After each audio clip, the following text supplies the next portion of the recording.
Tá conectado. Oi. Tá me vendo? Dificuldade de conectar com o Instagram do Ítalo, mas a gente conectou com o Instagram da esposa dele. Tamo aí. Deixa eu bloquear o chat aqui para ficar mais fácil, desativar os comentários. Doutor Ítalo, boa noite. Boa noite, tá conseguindo me ouvir? Essa foi a frase que eu mais escutei em 2020. Essa tá conseguindo me ouvir? Tô conseguindo te ouvir, sim. A imagem tá um pouquinho travada, mas tô conseguindo te ouvir. Ah, legal. Já destravou. O cara que tem Bom, Instagram e não sabe eu mexer. também não faço parte dessa geração, não. Também tô Não... aprendendo agora, tô sofrendo. Boa noite. Bem, o Ítalo, tive o prazer de ser aluno dele no Dante. Uma pessoa que sempre esteve muito atualizada e que tem uma didática de ensinar muito boa. E conversei com ele, ele se dispôs a estar conversando um pouco sobre um assunto que existe muita dúvida e até um certo misticismo aí, a gente não sabe exatamente o que está sendo feito. E ele se dispôs a trocar uma ideia com a gente do que ele está fazendo e nos locais que ele está trabalhando. E achei muito bacana, agradeço, queria deixar público aqui, muito obrigado pela disposição de tempo, de separar o dia. Desculpa, eu sei que tem reunião do PS hoje, o professor Luiz não vai ficar muito feliz em saber que você não está na reunião do PS, está aqui quinta-noite, mas obrigado mesmo. Que é isso, é um prazer enorme. Obrigado. Conta um pouco pra gente aí de onde você nasceu, onde fez faculdade, clínica, cardiologia. Eu, primeiramente, agradecer a você a oportunidade aqui, o espaço, a gente tentar divulgar um pouquinho aí da nossa experiência, o que a gente tem feito, não que a gente tenha feito a verdade e aquilo que sempre é certo, mas a gente tentar ajudar a população do nosso país. E aí, no estado de Rondônia, que muito me recebeu muito bem. Eu tenho alguns residentes, eu já vi o Guilherme, que é daí, alguns ex-pacientes. Eu estava até pedindo ajuda aqui para ele para entrar aqui, que é o Alex Arquis, que Então, eu sou piauiense, também sou do estado distante aqui de São Paulo. Sou formado em medicina pela Universidade Federal do Piauí e terminei em 2014. Assim que terminei a faculdade, eu sempre tive um desejo muito grande de fazer residência de clínica médica, que para mim é o maior e a maior disciplina e a mais bonita de toda a medicina. E vim para São Paulo. Fiz residência aqui no Hospital São Paulo, que é ligado à Unifesp, a Escola Paulista de Medicina. E assim que terminou a residência de clínica médica, eu me vi me perguntando aquilo que eu poderia fazer para complementar a minha formação como clínico, né, que é aquilo que eu gosto muito de fazer. Na verdade, o grande clínico do nosso país é o cardiologista. Então, pensando nisso, pensando que eu gosto muito de tratar paciente grave, de paciente em terapia intensiva, em emergência, optei por fazer cardiologia e, graças a Deus, fui aprovado na maior residência de cardiologia do Brasil, que é do Instituto Dante Pazinelli de Cardiologia. E terminei essa residência em 2019. Assim que terminei a residência, já vou falar um pouquinho. Fui convidado para ser médico assistente do pronto-socorro da unidade de cardio geral. E daí começou todo o nosso trabalho aí com os residentes e com vocês, o Guilherme, a Pamela, o Guilherme Castiel, o Zambeira, que eu vi que entrou também. Essa turma boa aí que a gente ensina, mas aprende bastante com vocês. Ah, legal.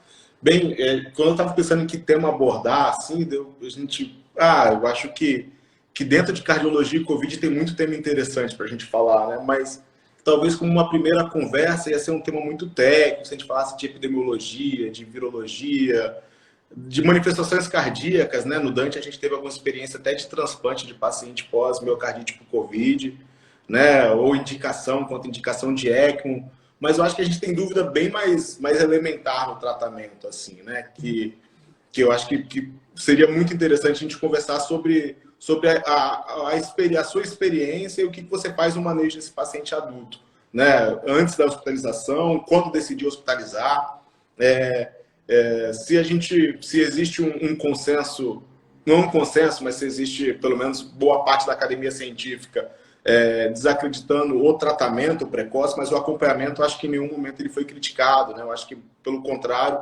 ele vem bem em poder fazer o diagnóstico no momento oportuno e entender o momento adequado de fazer a intervenção no paciente. E eu queria saber da sua experiência dos locais que você trabalha, de que você tem feito e de como que você viu essa doença modificar ao longo do tempo, né? Porque eu, por exemplo, de uma forma geral, né, a gente copiava muita coisa que vinha de fora, a gente achava no começo que tinha que entubar todo mundo muito rápido. Daí acabou o respirador, a gente falava, agora não pode entubar ninguém, agora a gente vai deixar todo mundo fadigar. Daí todo mundo fadigava e ninguém saía do respirador mais. E aonde que a gente encontrou esse ponto de equilíbrio? Temos visto também uma cepa nova que tem feito uma doença diferente, né? Que tem botado para a gente vários pontos de interrogação no manejo desse paciente. E eu queria escutar um pouco da sua experiência e ouvir qual que é a sua conduta, assim, antes não como eu imagino que você não tem essa pretensão, eu também não, de ser o detentor da ciência, né? Mas de apenas de compartilhar aquilo que você vem fazendo, assim, aquilo que vem sendo feito e quais são os resultados que você tem tido. Recebo muitas mensagens perguntando qual é o seu protocolo, doutor, qual é o protocolo que você usa. As pessoas, às vezes, achando que a gente tem uma resposta milagrosa para isso. De fato, não existe. Queria eu estar aqui dizendo para todos vocês que é para tratar de uma fase precoce. Queria, juro. Quem é que não quer? O Cristóvão quer, todo mundo, todos os médicos que trabalham ali em frente, que estamos esse ano inteiro sofrendo, noite sem dormir, final de semana sem estar com a família. A gente queria, porque a gente ia ter a resposta, ia ter o tratamento de todos os pacientes. Mas, infelizmente, a gente não tem isso, mas a gente tem a nossa maior capacidade, que é a capacidade de ser médico, que é estar do lado do paciente. Essa doença veio para te mostrar isso. Você precisa acompanhar o seu doente, acompanhar desde o dia do diagnóstico dele, porque eu não sei se eu pegar Covid, eu vou evoluir mal ou vou evoluir bem. Não dá para saber. E é uma doença que, na maior parte das pessoas, vai evoluir super bem. A maior parte das pessoas vai passar super tranquilo, não vai ter nenhuma complicação e vai seguir sua vida, graças a Deus, tudo certo. Mas a pequena parcela dela vai entrar numa fase de complicação. Eu falo, acabou, esse discurso que eu vou falar agora é o que eu acabo conversando. E agora eu vou passar para vocês. A doença a gente divide em 3 fases, tá? 3 fases, isso do D0 do diagnóstico até o óbito naqueles que vão falecer. Do D0 até o 7º dia, em média, a maior parte da população, 85% delas vão ficar aí. E o resto vai ficar super bem. É a fase 1 que a gente chama, a fase de replicação viral. Dor de cabeça, dor no corpo, tosse, coriza, pode perder o olfato e paladar, ter diarreia, náuseas e vômitos, febre. A maior parte se resolve nessa primeira semana. Uma pequena parcela, 15% desses que vão evoluir mais graves, vão para a fase 2, que é a fase em que tem um comprometimento do pulmão e que pode ter o comprometimento inflamatório da doença. E aí sim que é a fase de preocupação. É a fase em que os pacientes vão precisar de suporte ventilatório. O suporte ventilatório, eu falo, cateterzinho de oxigênio meio litro ou talvez ser entubado. Aí já entra para a fase 3. Eu preciso saber qual doente que vai para essa fase. Porque aí sim eu vou intervir precoce. O que é o intervir precoce? É julgar uma internação precoce para fazer um corticoide na veia, para fazer uma fisioterapia. Lembrar que os profissionais mais importantes dessa guerra, que a gente está vivendo a guerra, são os fisioterapeutas. Eles estão fazendo uma diferença enorme, enorme, assim, muito mais do que qualquer médico que vem aqui falar para vocês. E aí sim, internar, fisioterapia, acompanhamento dentro do hospital, se precisar ter um aumento de doses de medicação aqui ocular, julgar se tem a necessidade de entrar com antibiótico, porque uma das grandes complicações que a gente sabe na história da medicina, qualquer infecção viral pulmonar, assim, em geral, H1N1, por exemplo, é pneumonia bacteriana secundária, que pode complicar o caso do paciente. Então não é chegar aqui, te dar um protocolo e dizer que isso é a solução. Você tem que ter um médico ao seu lado para acompanhar e julgar o melhor momento. Bacana. Não, acho que o resumo que a gente queria escutar mesmo, dessa forma. E qual que é o sinal desse paciente da fase 1 que você olha, que você acredita, fala, esse paciente da fase 1, ele não vai ficar limitado à fase 1. Esse paciente está na fase de replicação. Existe quais são os fatores de risco, porque a gente está vendo, né? Menores do que 5 anos, maiores do que 65, obeso, tabagista, cardiopata e mulheres grávidas. Mas isso daí, se a gente pega qualquer doença, é o seu fator de risco para qualquer doença. Existe alguma coisa diferente na Covid-19, algo que quando eu recebo esse paciente, quando eu recebo o primeiro contato, quando me chamam para ver esse paciente na enfermaria, ou os pacientes familiares que estão vendo a gente, algo que fala, olha, talvez a minha doença não seja apenas uma gripezinha, talvez ela vá além disso.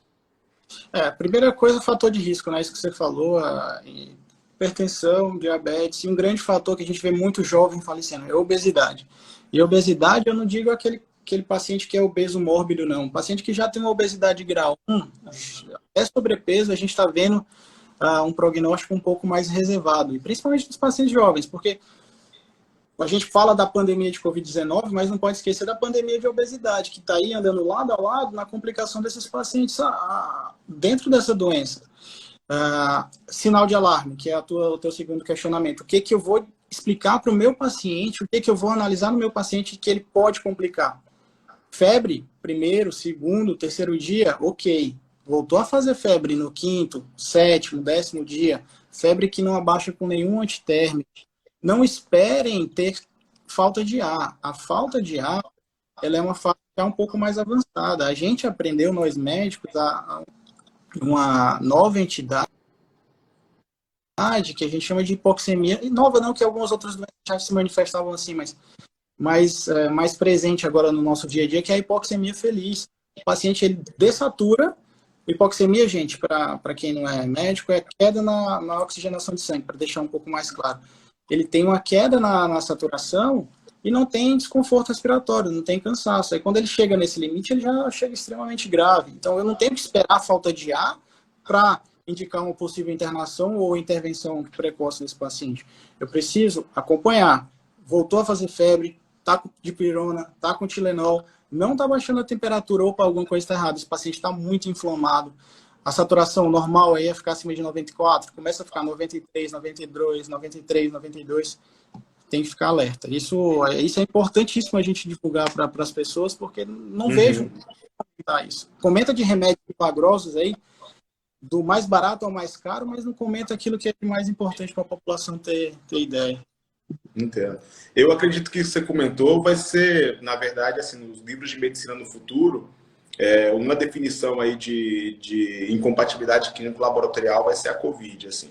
É incrível, a gente olha a gás de um paciente, se alguém te dá uma gás no corredor, você está esperando ver esse paciente entubado e pronado, você entra na sala, o paciente está almoçando. Normal, e muito, isso realmente, isso chama muita atenção. E aí, se eu não tenho se a clínica do paciente às vezes é muito boa e demora, e quando eu sei que a clínica ela é muito tardia, e o laboratório do paciente ele tende a ser ruim, ainda mais com algumas medidas que a gente faz, a gente pode acabar alterando, ainda causando alguns fatores confusionais na interpretação do laboratório, né? Porque um dos primeiros estudos que saiu mostrando a alteração de sobrevida foi o Recovery, que falava do uso de corticoide, e a gente utiliza corticoide em todo mundo, né? Era uma ideia que a gente já tinha da pneumonia pela H1N1, e agora a gente tem esses pacientes que na nossa frente ele estoura leucócitos, faz desvio para a esquerda, a gente já esperava uma granulação tóxica já um pouquinho. E quando que nesse paciente que você olha e fala assim, nesse paciente eu vou fazer uma cobertura também por pneumonia bacteriana, esse paciente aqui, eu acredito que ele merece algo a mais do que apenas a minha observação e caminho. Ele entrou no hospital, chegou no hospital após essa complicação. Qual que é a conduta que você está oferecendo? Assim? Que a mais você coloca para ele? Eu vou aproveitar para só acrescentar algo que eu esqueci, foi que algumas coisas não se devem ser feitas em fase inicial, na fase de replicação viral. Foi que você comentou, nada de corticoide no começo. Isso aumenta o risco de replicação viral, mais vírus é mais inflamação. Mais inflamação é doença mais grave. Então a gente corre esse risco e eu vejo muito. Diagnosticou, pegou um resultado de Covid, sei lá, predicin 40 miligramas, dexametasona 10 miligramas. Isso atrapalha muito a gente. E a associação principalmente de azitromicina e hidroxicloroquina. Puxando o saco aqui para nossa área, né? Aumenta o risco de prolongamento QT, que é uma parte do eletro, aumentando o risco de arritmia ventricular maligna, ou seja, de morte. Então, corticoide em fase precoce, cloroquina com azitromicina aumenta muito o risco do doente. O que eu faço, então, respondendo? Aí eu vou te falar que eu mudei muito, sabe? A gente muito nesse ano de pandemia.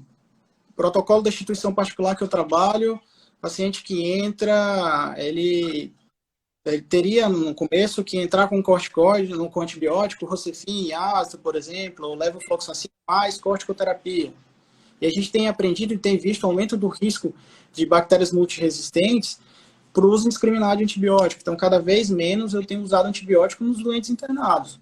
Não uso corticoide em fase precoce, uso dose razoável de corticoide, mas quando esse paciente me dá sinais de complicação, quais seriam, se tiver algum médico assistindo, quais são esses sinais de aumentar a dose de corticoide? No caso, uma mini impulso com 250 de solomedrol. Não é no começo, indiscriminadamente.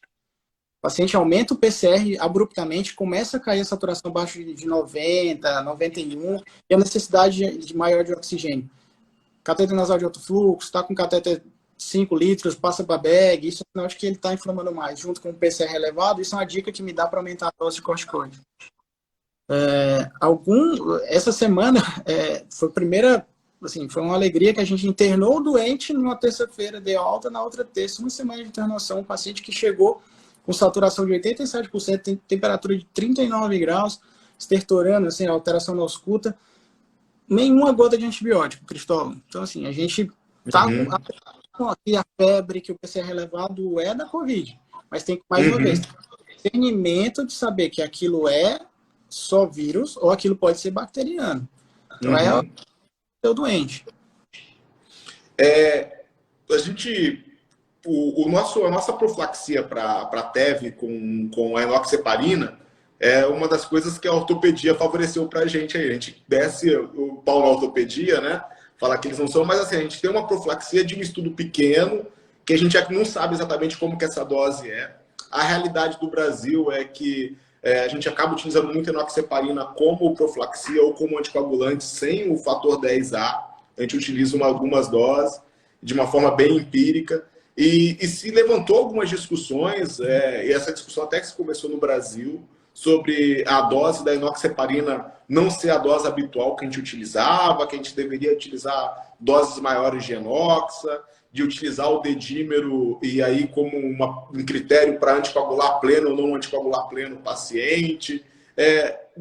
A sua conduta, o que você faz com esse pool de informações? Isso modificou você? Hoje em dia, o seu paciente interna, você pede dedímero, e segundo o dedímero, vamos ver como é que isso vai ficar? Ou você calcula um outro estágio de risco nesse paciente, você fala, não, é um paciente com antecedente de TEV, é um paciente obeso.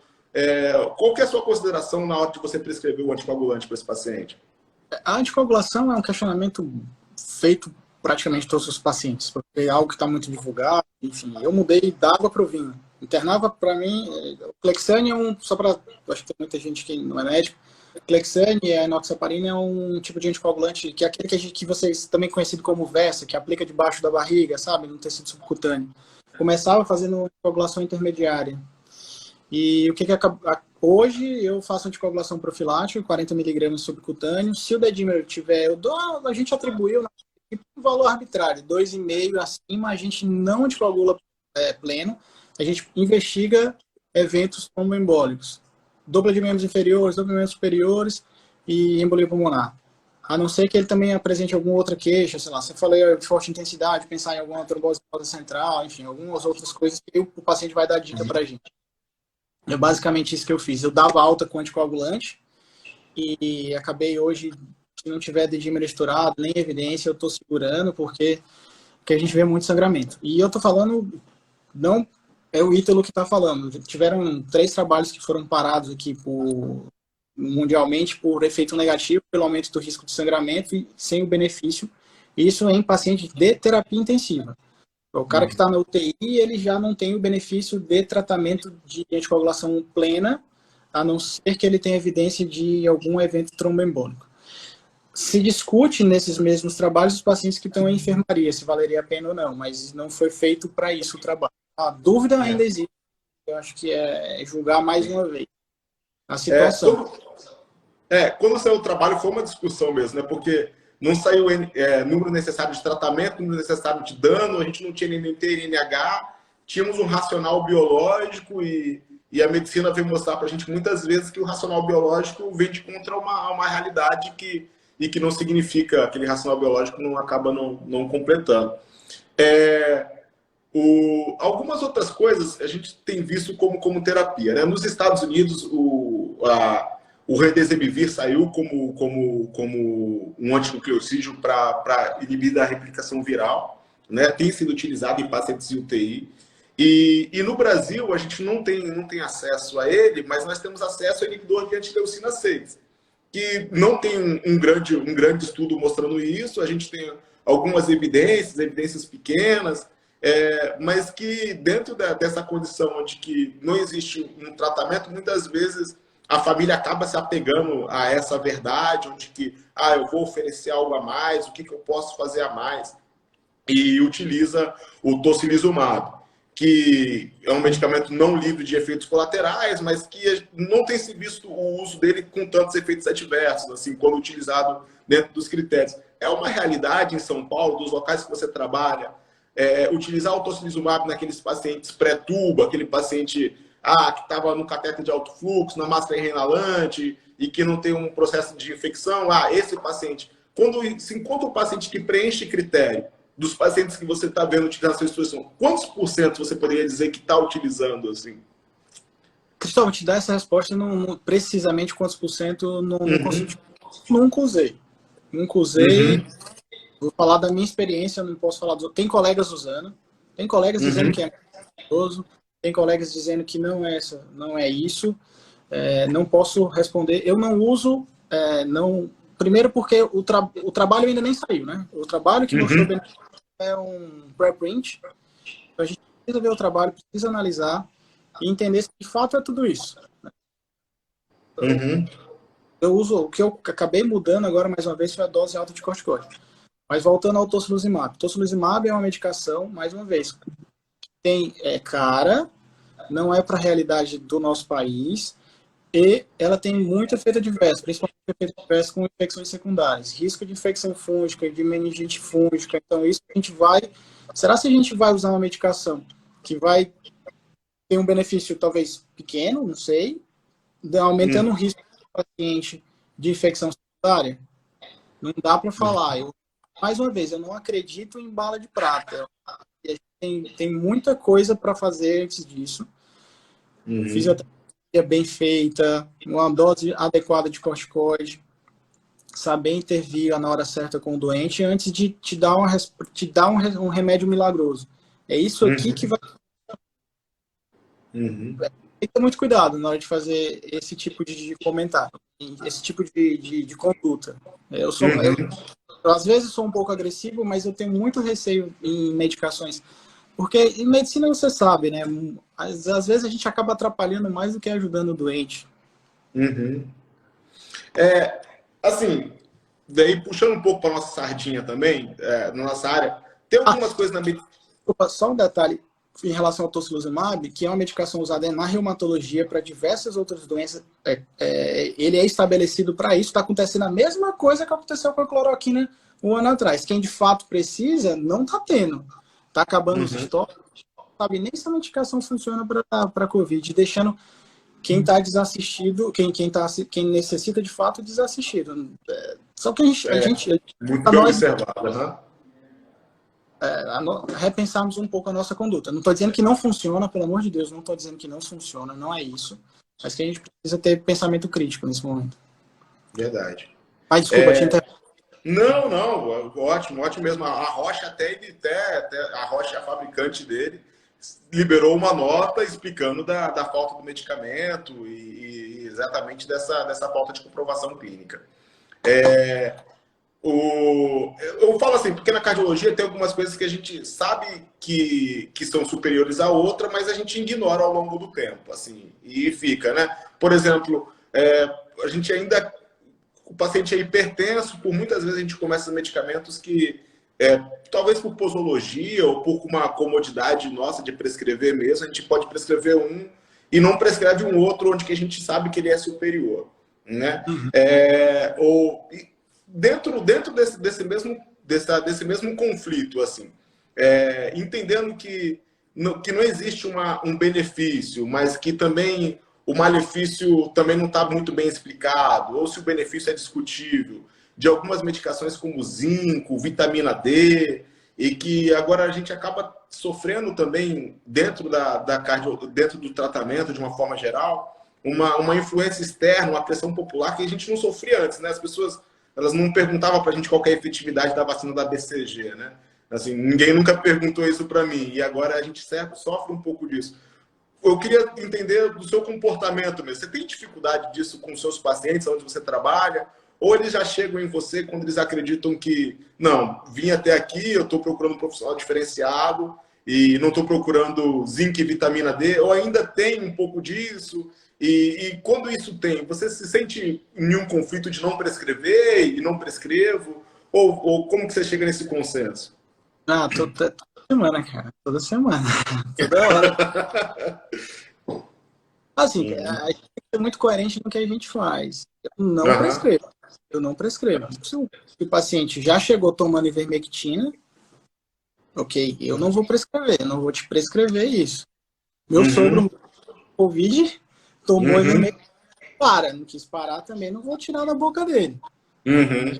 Se o paciente consegue com outro colega a receita, ou se compra sem, assim, eu só não deixo ele tomar corticoide em fase precoce e associação de azitromicina e hidroxicloroquina, porque aí tem efeito maior, gravidade para ele. Também não prescrevo nada de vitamina D, A, zinco, na propaganda do centro, né? Eu até brinco.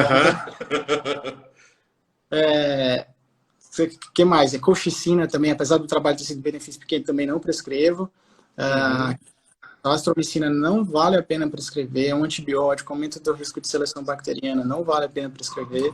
Na verdade, é dipirona, cidofebre, Tilenol, cidofebre. E remédio às vezes é legal que a gente replica algumas coisas e não sabe nem porque está replicando, né? Assim, a azitromicina, ela é a primeira escolha isolada para tratamento de pneumonia bacteriana no hemisfério norte, né? Não é uma realidade no hemisfério sul, né? A gente não utiliza ela como, assim, não é um tratamento isolado, também divide ali. Mas, assim, em momento algum a gente falou de amoxicilina, por exemplo, sabe? Pensando nesse mesmo racional que era para a infecção bacteriana secundária. Não, a gente copiou uma receita e é isso e vai ser, assim.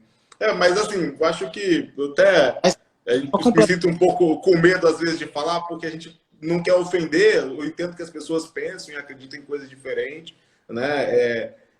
Eu acho que assim como você, o fato de ter ficado muito tempo em centro acadêmico, nesses locais, é muito difícil pensar em algo fora da medicina baseada em evidência, algo que seja diferente disso, assim. Eu entendo que toda recomendação classe A, ela um dia foi classe C, daí esse especialista desenhou um estudo, e esse estudo se tornou classe B, outros especialistas fizeram estudo, fizeram uma meta-análise, e ela virou uma classe A de recomendação. Mas é muito difícil você inverter a pirâmide, né? E sair pegando as suas classes maiores e colocando ela para escanteio e não tratando bem o paciente naquilo que deve ser tratado. Em São Paulo, a gente tem uma realidade diferente, assim, de catéter de alto fluxo, de fisioterapeuta respiratório que sabe que está manejando bem, de profissionais de uma forma geral, de intensivistas que estão na rotina, de infectologistas, que não é uma realidade que se representa no resto do Brasil. Assim, a densidade médica em São Paulo é uma densidade médica muito grande. Quando a gente tenta ir para fora, a gente acaba que não consegue. Assim. Aqui na região a gente tem bons profissionais, pessoas com muita vontade, mas que às vezes a estrutura da região acaba que dificulta que o tratamento seja feito da forma integral desde o começo. Existe alguma coisa, alguma tecnologia a mais? O que você está vendo, por exemplo, do catéter de alto fluxo nos seus pacientes? Você tem tido... você segura ele por muito tempo ou você não está segurando essa intubação? O paciente ficou no catéter de alto fluxo mais de 24 horas. e não está melhorando, vou tirar logo, vou entubar esse paciente ou não? Ah, vou dar uma chance, a minha realidade quando o paciente entuba é de infecção hospitalar e tá encurtando a sobrevida. Você entendeu esse ponto de equilíbrio? Você tem ele ou ele é muito idiosincrático de cada paciente? Eu vou responder a tua pergunta, só vou voltar um pouquinho na anterior, só para a gente ficar bem claro. Uhum. Autonomia de prescrever, assumindo todo o risco do que ele vá fazer. Longe disso, eu quero intervir na conduta de qualquer colega. Inclusive, meu pai é médico, e é briga homérica com ele todo dia. Esse tipo de tratamento que estiver ouvindo a live, pai. Tamo junto. Mas, em relação a essa questão o que a gente precisa entender? A doença é replicação viral, fase inflamatória. Eu preciso segurar o meu paciente ou tentar encurtar a fase inflamatória. Se eu vou fazer isso com um tubo na boca ou com um cateter no nariz, eu vou julgar o momento melhor para esse paciente. O que eu quero dizer com isso? O tubo na boca aumenta o risco de infecção secundária, que é uma morbidade maior para o meu paciente, ou seja, um risco maior para o meu paciente. Se eu estou com cateter nasal de alto fluxo e consigo que esse paciente passe essa fase mais crítica, eu consigo o ideal. Então, eu vou ter que... Qual é o ponto para o médico aqui, para o colega que está assistindo, que a gente usa no CAF, né, que é o cateter nasal de alto fluxo, que a gente usa aqui de critério de intubação. O cateter nasal de alto fluxo, a gente usa 2 parâmetros. O fluxo e a fração inspirada de oxigênio. Ou seja, quanto de oxigênio, para ficar mais simples, o paciente vai oferecendo. Se eu estou aumentando essa fração inspirada de oxigênio, está ficando perto do 100%, ou seja, do meu máximo, e esse paciente continua cansado, ainda tem muita, sei lá, é o 8º dia de doença, ou seja, ainda tem, sei lá, 6 dias de inflamação, não adianta insistir nisso. Ele vai cansar, o músculo vai parar, a musculatura torácica vai cansar, então o músculo do peito vai cansar e ele vai ser entubado, talvez, numa situação de mais risco para ele. Então, aí sim eu julgo o momento de intubação. E não como você falou que no começo, meu amigo, era tossiu e entubou. Não é assim mais. Porque eu passo muito tempo da fase inflamatória com a morbidade que é o tubo. E lembrando, tubo não quer dizer que vai morrer, gente. Pelo amor de Deus, UTI é para ter saída. A gente tem unidade de terapia intensiva para isso. A gente começou agora, Manaus criou algo novo, né? Pelo menos foi documentado a primeira vez em Manaus e tem mudado, pelo menos, o perfil dos nossos pacientes. Assim. No começo, achava que tinha alguns fatores que podia confundir isso. A gente achava que, na verdade, as pessoas que conseguiram fazer isolamento no começo, agora, devido a questões sociais, não estava fazendo. Mas depois, eu acho que ficou claro que existe uma virulência diferente e existe um comportamento diferente. Assim, poder afirmar todas as atenuantes disso, acho que é muito precoce. Não sei se você pensa diferente. Eu não sou um virologista. Mas o que você tem visto nos seus pacientes? E existe, na realidade de vocês fazem genoma, fazem cultura viral, vocês interpretam como essa cepa nova, pelo menos em amostragem de alguns pacientes, e tem algum indicativo que você pega e fala, isso aqui parece ser o P1, né? Tem indicativos de ser a variante amazônica, tem alguma coisa que quando você vê esse paciente indicativo, além do RG ser de AM, alguma coisa que signifique? Assim, a gente tratou muitos pacientes de Rondônia e colado, né, geograficamente do lado do Amazonas, e converso muito com os colegas intensivistas, clínicos, infectos, pneumos, eles falam, Vítalo, quando essa variante chegar aí, tu vai ver que é ruim. Eu não posso falar pela minha experiência se tem essa diferença ou não. O que a gente tem observado, muito tempo de febre nos doentes, diferente do que era que a variante P1, no Brasil chamada de variante do Amazonas, no mundo é conhecido como variante do Brasil, né? Então, assim... Vírus brasileiro lá. Mais tempo de febre. O que eu percebi, menos, não sei se você até me ajuda nisso, se tu percebeu menos anosmia e menos ageusia, ou seja, menos dificuldade de gosto e cheiro. Os pacientes não estão tendo tanto isso. E talvez, assim, aí assim, uma observação, talvez a maior parte que pega precisa de um pouquinho de oxigênio, um pouquinho mais de suporte, mas não dá para afirmar que é mais virulento. Eu acho que é uma afirmação muito forte, muito impactante, tem estudos ainda para definir isso. Isso é a minha impressão. Mas eu acabo pegando os pacientes que vão para internação. Então, esse tem o viés do meu trabalho, eu digo, do meu dia a dia. Quando a gente trabalha com paciente crítico, a nossa amostra é falseada, né? A gente acaba acreditando que esse paciente, esse perfil de paciente vai pior, mas na verdade, quando ele chegou ali, ele já não fazia mais parte daquele grupo. A tabela 1 é muito diferente, né, dos nossos pacientes que a gente acaba tratando. Bem, além disso, oferecer circulação extracorpórea, a realidade de ECMO que está mais disponível no Sudeste, esses pacientes têm conseguido resultado expectativo. A gente vê muito casos, às vezes, anedóticos, né? Sai no jornal, sai no Fantástico, fica uma coisa bastante, mas que a gente conhece que pelo menos a venovenosa é uma opção para os pacientes que têm problema de troca pulmonar, que é a realidade dos pacientes muitas vezes. E essa é uma realidade de grande serviço. A gente está passando ECMO, está mantendo esses pacientes assim. Como que tem sido o resultado dos pacientes que está sendo mantido em ECMO? Parte deles eu sei que é muito difícil porque a gente não tem um relato bem feito, isso cada centro tem seus próprios números, mas eu queria um pouco da sua experiência, dos pacientes que você tem visto. Assim, a ECMO é uma terapia de exceção. Paciente que está indo mal pra caramba e a gente vai botar o cara mais uma vez para passar essa fase de inflamação para essa fase de fibrose inicial do paciente. Eu trabalho trabalho no serviço público no Dante, trabalho em diversos hospitais particulares e a gente tem com o Bruno Bacaro, que é o nosso nobre colega lá da UCG, a gente acompanhou um doente, foi o único paciente da nossa equipe que a gente colocou em ECMO. Cara, foi um caso anedótico. Ele transportado, isso deve muito esse paciente, a vida dele hoje.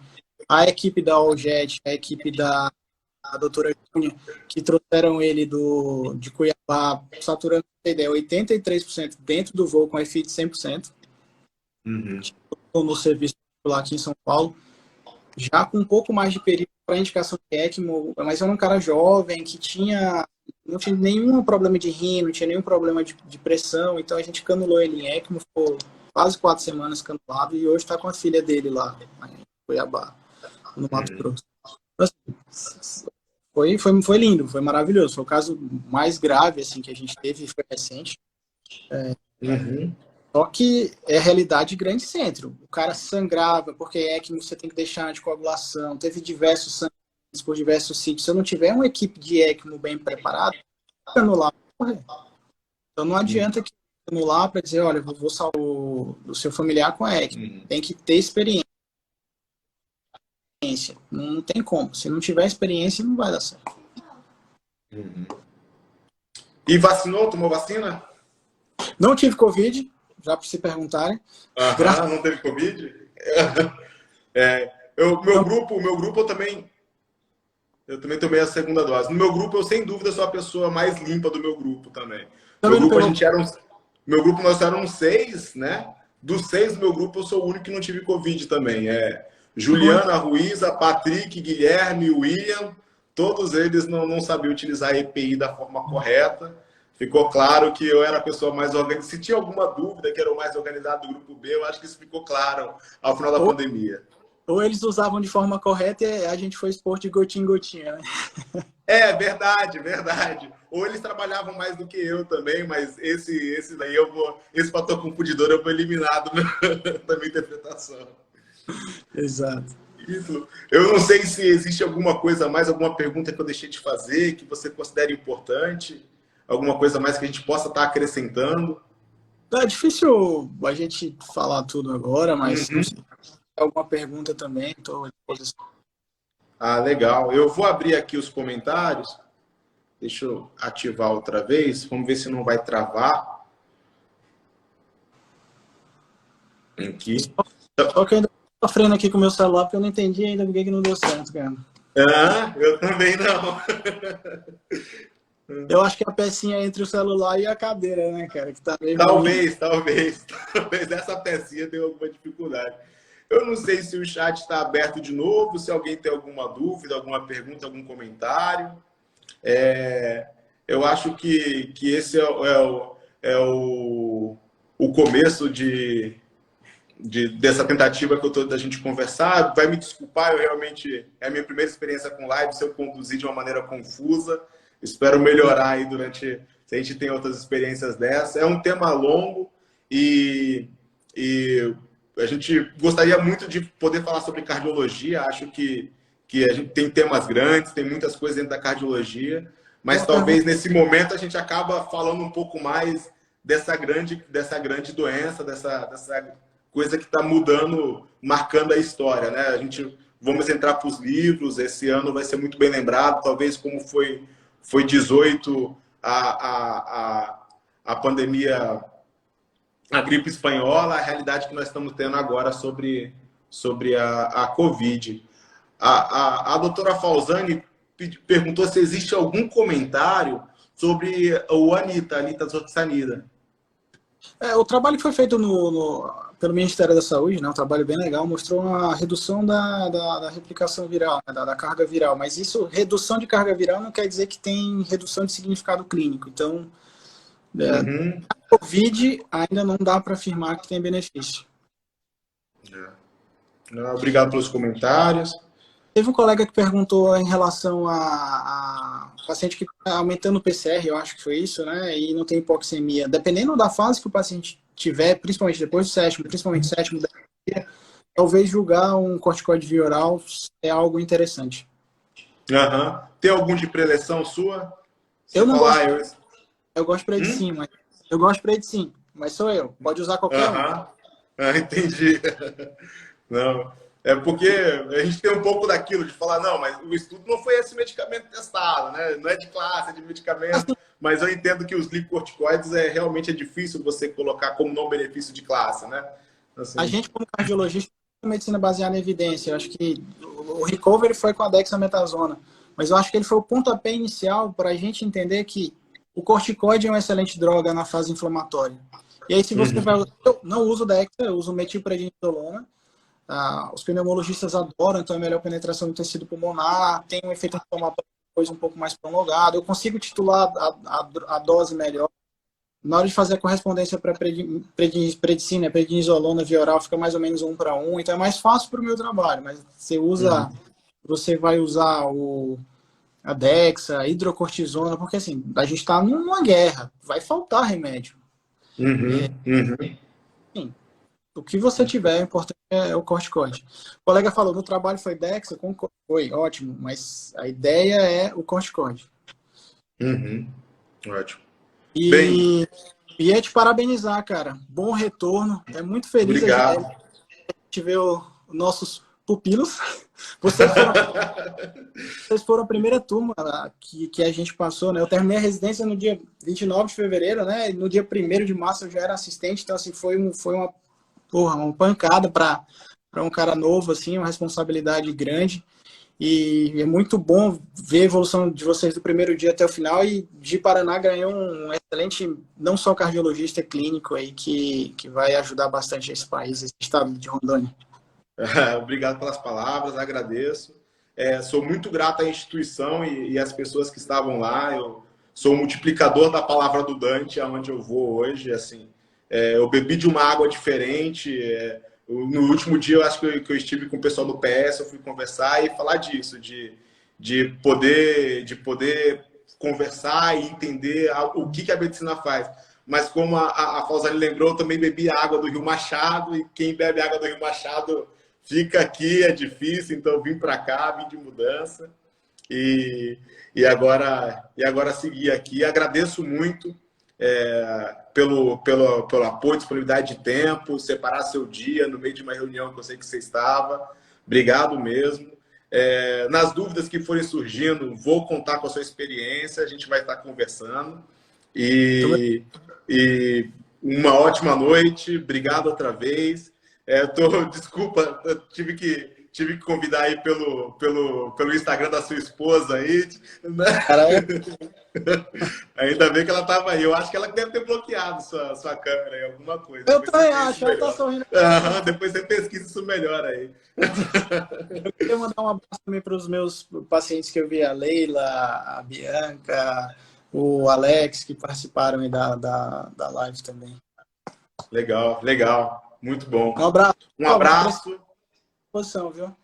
Eu vou estar fazendo isso sim. Foi um prazer. Tchau, tchau. Gente, uma ótima noite. Obrigado aí ao pessoal que assistiu até o final.